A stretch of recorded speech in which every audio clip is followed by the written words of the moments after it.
Estas mujeres que se dedicaban profesionalmente al lavado de la ropa, normalmente lavaban pues para cuarteles que podía haber cerca, donde pues había muchísima ropa de cama, conventos, que también los conventos muchas veces externalizaban toda la labor del lavado de la ropa y se la dejaban a estas mujeres.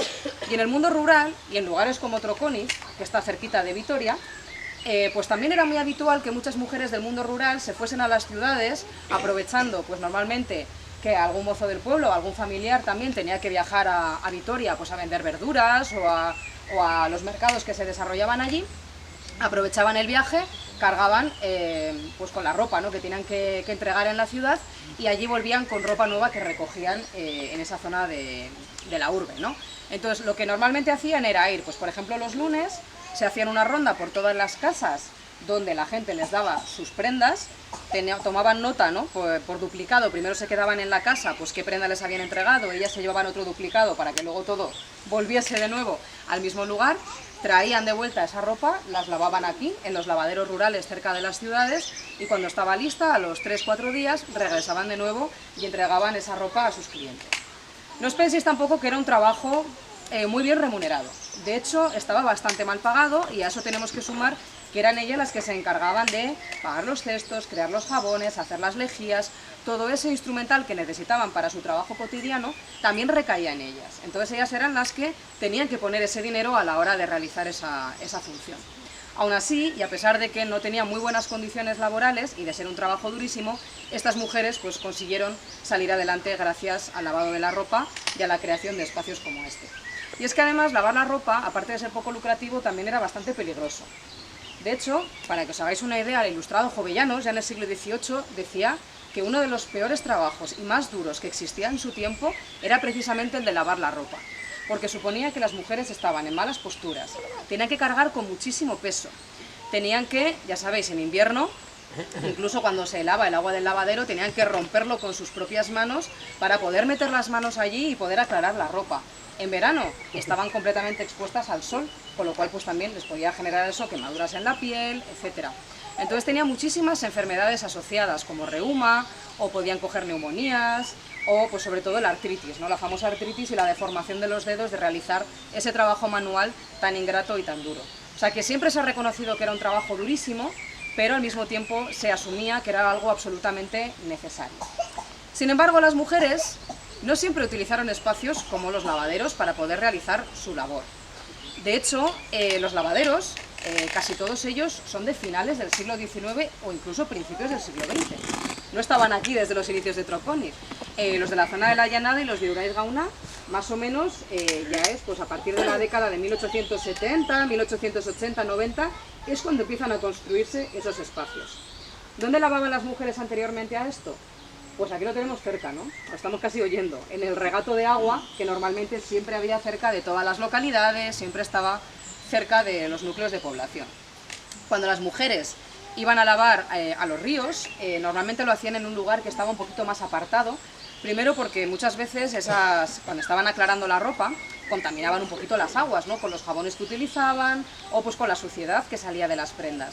Entonces procuraban no hacerlo demasiado cerca del núcleo de población, o justo en el agua que luego va a ser para beber, se van un poquito más abajo en el río, para así de esa manera pues no contaminar las aguas y no ensuciarlas con su tarea. Pero el lavado en el río tenía también otros problemas y complejidades, que es que para poder hacer ese aclarado de la ropa tenían que meterse dentro del río. O sea, se metían en el interior, hiciese frío, hiciese calor, en verano pues muy agradable, en invierno, pues os imagináis que de agradable nada, ¿no? Esperad que estoy aquí pisando algo, me voy a caer. No es lo que he pisado, no quiero saber. Entonces, se metían dentro del agua, ¿no? Eso implicaba que, claro, se estaban mojando las faldas que llevaban, se calaban enteras y además la postura, al agacharse, era muchísimo más incómoda para la espalda. Por lo tanto, pues no era el lugar más cómodo para ellas para lavar, pero sin embargo fue el más tradicional y el que se ha llevado a cabo durante la mayor parte de la historia, ¿no? ¿En qué momento empieza a cambiar esto y surgen los lavaderos?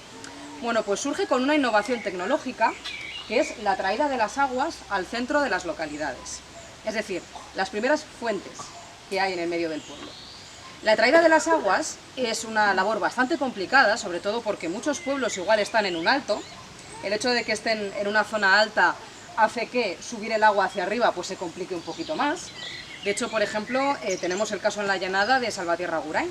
En esa villa tenemos documentado que desde el siglo XVI se intentó subir el agua hacia arriba de la colina para hacer fuentes públicas en el pueblo, porque lo que tenían era un sistema de pozos, pero no había fuentes de las que saliera agua corriente para todo el mundo. Y fue un proceso que en el siglo XVI lo intentaron varias veces, no lo consiguieron y de hecho ya hasta el siglo XIX no fue posible la traída de las aguas. Entonces, este problema era mucho más complejo de resolver en lugares como Agurain o como Vitoria.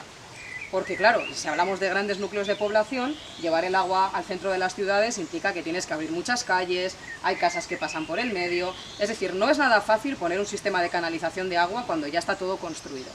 En ese sentido, el mundo rural tenía cierta ventaja. Menos casas, la fuente de agua está más cerca, era mucho más fácil poder llevar el agua al centro de los pueblos. Pero no existía esa tecnología, digamos, ya hasta pues, el siglo XVIII o el siglo XIX. Entonces, las primeras fuentes, de hecho tenéis ahí una fuente en Troconiz, no al lado de la parada del autobús, tenía la fuente y la zona del abrevadero, para que también los animales pudiesen beber y hubiese agua en el centro del pueblo para consumo humano y para consumo animal. Bueno, ¿qué sucedió entonces con las lavanderas? Las lavanderas, que por supuesto eran muy listas, decían, vamos a ver, no me voy a ir yo no sé cuántos metros o igual algún kilómetro si acaso a lavar en el río con esa postura incómoda cuando yo puedo llevar la ropa al lado de mi casa, voy al centro del pueblo, me pongo allí a aclarar la ropa, que tenemos agua corriente, que al final es lo que necesitaban para poder hacer esa función, y con eso ya pues tranquilamente luego podían volverse a su casa y se ahorraban un montón de trayectos, de esfuerzo, y además la postura mejoraba bastante para ellas, porque no tenían que meterse dentro del agua, sino que podían quedarse fuera de la fuente y hacer un poquito así. Bueno, pues ahí empezaron a surgir ciertos conflictos con el uso de las aguas en los pueblos, que van por diferentes vías y por diferentes sentidos. Por un lado, claro, se acusaba a las mujeres lavanderas de estar contaminando las aguas, lo cual, bueno, pues es cierto porque el agua de consumo humano no se contaminaba, pero después eso normalmente iba al abrevadero. Entonces es verdad que luego los animales pues podían beber agua que estaba ya contaminada por los jabones o por esa suciedad, ¿no?, que se desprendía de la ropa. Pero había otro motivo que también aparece más o menos velado en la documentación y que al final es el que conduce también a la creación de los lavaderos como un espacio segregado para el trabajo femenino. Y es la cuestión moral. Porque claro, las mujeres, en vez de estar recluidas, apartadas de los núcleos de población a su aire, ¿no?, en el río, y un poco, digamos, protegidas, haciendo su labor tranquilamente, de repente estaban en mitad del pueblo y lo que hacían era pues arremangarse, subirse un poquito las faldas, ¿no?, se agachaban, se ponían un poquito, yo me agacho porque se ve la pierna, pues se agachaban un poquito y se les veía un poco el escote. Entonces todo eso se empezaba a considerar en el siglo XIX, que es el siglo del tabú sexual, de la represión sexual, de que a las mujeres no se les puede ver ni el tobillo, empezó a generar también otro tipo de problemáticas que consideraban de orden público, porque el hecho de que a una mujer se le viese un poco el cuerpo implicaba que, por supuesto, ella era la culpable si algo pasaba, que iba provocando dentro de ese discurso que estaba imperante en el siglo XIX y que todas conocemos porque en el siglo XXI también nos lo han contado y lo hemos oído en el siglo XX, ¿no? Entonces es que vas provocando, es que luego, claro, cuando pasan cosas, pues la culpa es vuestra, que os exponéis aquí en mitad del pueblo para que os vean los mozos. Y es verdad que también lo tenemos muy documentado a nivel histórico, que allí donde había agua había mujeres y también se producía cierto acoso, porque los muchachos, los hombres del pueblo, cuando querían, en sus palabras, ligar, luego habría que preguntarle a ellas si era ligar o era otra cosa, normalmente iban a esos lugares donde se reunían las mujeres y estaban más a su aire. Sí que tenemos eso documentado, por ejemplo, en el caso de la fuente de Vitoria, donde ahí los soldados describen, ¿no?, pues cómo iba la gente de los pueblos, estaban las muchachas aguadoras allí cogiendo el agua para llevarlas, muchas veces las criadas, ¿no?, para llevar a las casas para el uso doméstico, y alrededor de esa fuente pues nos cuentan los testimonios del siglo XIX, pues como había un montón de soldados, un montón de labriegos que venían del mundo rural y que iban allá a vender las verduras, todos diciéndole cosas a las muchachas, intentando hablar con ellas, y ellas mientras pues intentando trabajar, porque al final habían ido allí a trabajar y a tener pues de paso un poco de conversación entre ellas, ¿no? Entonces este tipo de situaciones se daban, y se daban mucho en los entornos donde había agua y donde había mujeres, en las fuentes, pero suponía una especie de culpabilización del cuerpo femenino, ¿no? La culpa era de ellas por haber estado enseñando. De hecho, tenemos algunas evidencias de estos problemas escritos en las propias fuentes. Voy a poner dos casos de Iruraiz Gauna, ¿vale?, ya que estamos por aquí. Aquí solamente he visto en la fuente que pone año de 1926, con lo cual ya sabemos cuándo hicieron la traída de aguas allí, ¿no?, y cuándo pusieron esa fuente. Pero, por ejemplo, en Alaiza, en la propia fuente, hay una multa escrita, igual os suena haberlo visto en alguna vez en alguna de estas fuentes, que pone prohibido lavar carne, verduras y ropa con pena de 2,5 reales. Claro, esa prohibición no es una prohibición general para toda la población, es una prohibición específica para las mujeres del pueblo. ¿Por qué? Porque sabemos que los hombres no lavaban la ropa. Entonces, cuando automáticamente pone prohibido lavar carne, verduras, que es una labor que hacían las mujeres a la hora de pues, hacer la comida, y luego encima la ropa, eso ya nos indica que había multas específicas para aquellas que usasen la fuente pública y que pues, se expusiesen, ¿no?, de esa manera su cuerpo frente al resto de la población.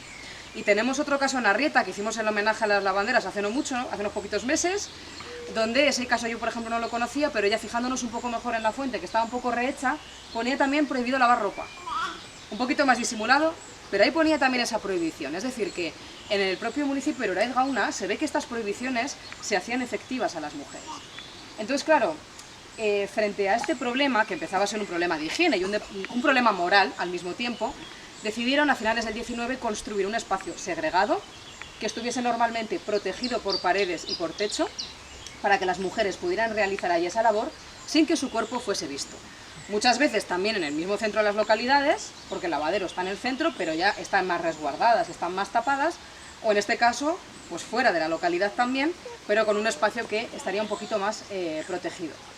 La intención no era exactamente protegerlas a ellas ni mejorar sus condiciones, pero bueno, pues también de paso esto supuso pues una mejora para ellas, ¿no? Porque al final podían lavar en una mejor postura, es verdad que estaban un poquito más protegidas y se generó al final con el tiempo un espacio exclusivamente femenino donde ellas pudieran trabajar más tranquilamente y poder realizar esta función. Pero casi mejor, en vez de que os lo cuente yo, cómo estas mujeres vivieron, ¿no?, ese proceso del cambio de la fuente al lavadero, pues mejor que nos lo cuenten ellas.